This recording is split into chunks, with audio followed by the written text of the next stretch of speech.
সুখবর সুখবর শুনছেন? ডাক্তার ইউনূস সাহেব এখন জেলা পর্যায়ে ভোক্তা অধিকারের একটি সংগঠন তৈরি করবে, যা আমাদের জন্য কত বড় সুখবর একবার চিন্তা করতে পারছেন?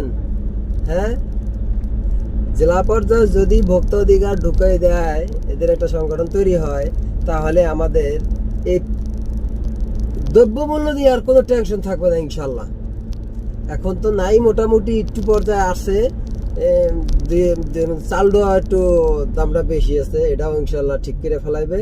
আসলে হয়েছে কি, যারা ব্যবসায়িক আছে, ব্যবসায়ীরা হলো ডাকাইত, এরা তো আসলে দিন চিনে না। চিনবে এখন চিনবে।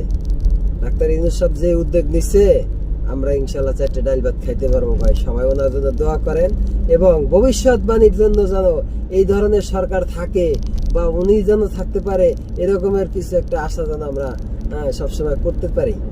কারণ এই ধরনের লোক আমাদের বাংলাদেশে দরকার আছে। এই দেশটা ঠিক করতে পাই উনি ছাড়া আসলে কারো পক্ষেই সম্ভব হইতো না। খুব অনেক আগাই গেছি, আমরা অনেক আগাই গেছি।